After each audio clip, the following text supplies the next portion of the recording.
मेरे बच्चे, ये यूनिवर्स संदेश है। एक ही प्रकार की घटना यदि जीवन में बार बार घटित हो, कोई विशेष व्यक्ति, घटना या स्थान बार बार तुम्हारे दुख का कारण बन रहा है, ना चाहते हुए भी हर बार तुम उसी स्थान पर पहुंच जाते हो जहां से निकलने के लिए अनेकों प्रयास किए थे, तो समझ लेना यह जीवन का वह अध्याय है जहां से तुम्हें एक महत्वपूर्ण सीख लेनी है।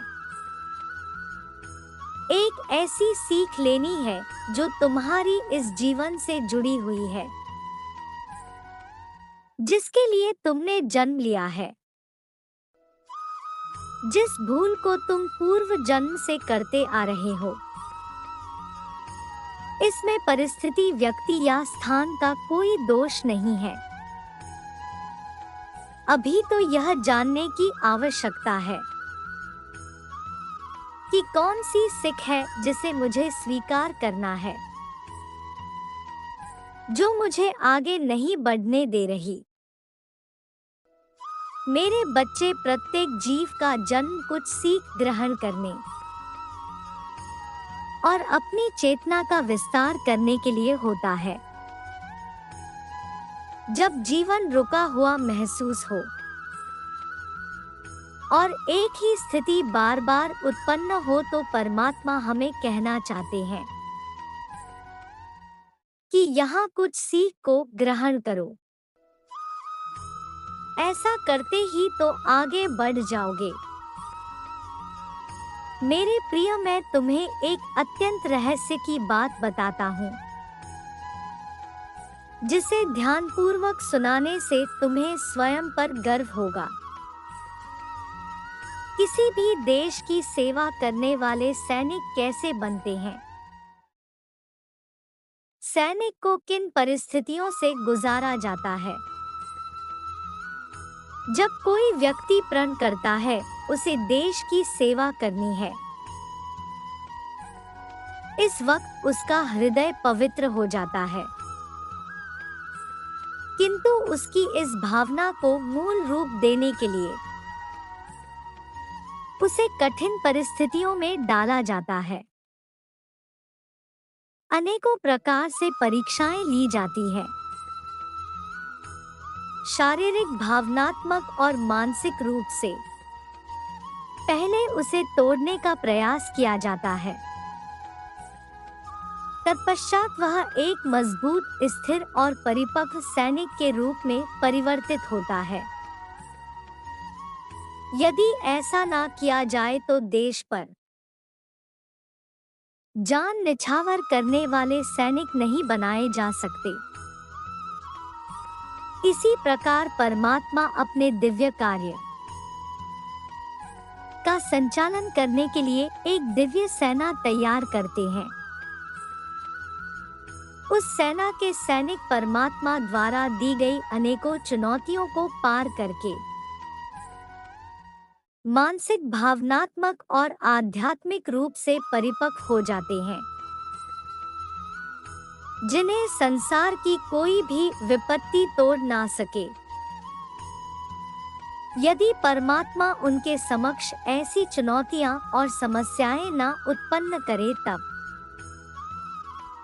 एक साधारण व्यक्ति में और एक परमात्मा के सैनिक में क्या अंतर रह जाएगा? जीवन में परिस्थितियां हमेशा एक जैसी नहीं रहती। सुख दुख, उतार चढ़ाव, मिलना बिछड़ना, ये तो जीवन का हिस्सा है। प्रत्येक कार्य का एक समय निश्चित होता है। समय से पहले उसके लिए परेशान और चिंतित होने से कोई लाभ नहीं।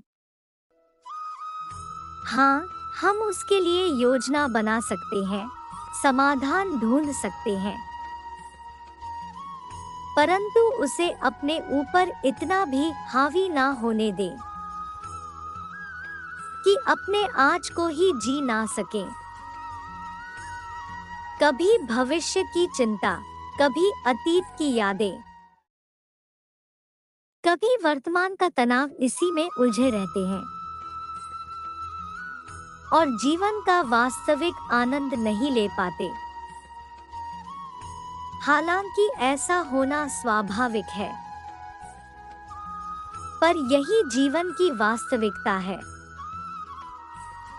बिना संघर्ष और चुनौतियों के जीवन में क्या मजा है। जीवन किसी के लिए भी इतना आसान नहीं होता। यह तो गुलाब का बिछौना है जिसमें कांटे तो होंगे ही। उन कांटों के बीच भी गुलाब अपनी खूबसूरती और खुशबू से महकता रहता है। इसी प्रकार हमें भी चुनौतियों, कठिनाइयों का सामना करते हुए जीवन की सुंदरता को महसूस करना होगा, उसका आनंद लेना होगा। मेरे प्रिय, तुम्हें ईश्वर ने चुना है। इस बात पर तुम्हें गर्व होना चाहिए और हर समस्या को मुस्कुरा कर सहना चाहिए। समस्या में ही समाधान छुपा है, इस बात पर विश्वास करते हुए सदैव समाधान के विषय में सोचता चाहिए। जब कोई चुनौती आए तो विश्वास करना चाहिए। यह हमें और अधिक मजबूत बनाने वाली है। स्वयं को बार बार स्मरण करना चाहिए, हम परमात्मा के दिव्य सैनिक हैं। हमारा प्रशिक्षण कराया जा रहा है। मेरी यह बात उन्हीं को समझ आएगी जो सच में परमात्मा के दिव्य सैनिक हैं। क्या तुम परमात्मा के दिव्य सेना में भर्ती होना चाहते हो? क्या तुम परमात्मा के कार्य में सहयोग करना चाहते हो? यदि हाँ, तो प्रतिक्षण ग्रहण करने और सीख लेने के ऊर्जा में रहो। किंतु याद रखना कि हर इंसान के जीवन में एक लक्ष्य निर्धारित होना चाहिए और उस लक्ष्य को पाने के लिए तुम्हें कार्य करना चाहिए।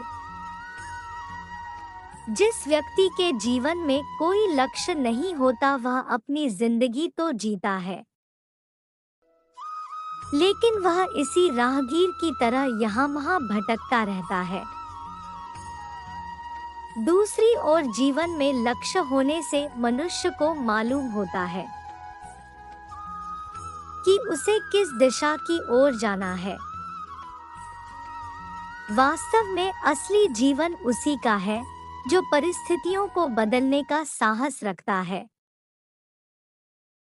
और अपना लक्ष्य निर्धारित करके अपनी राह खुद बनाता है।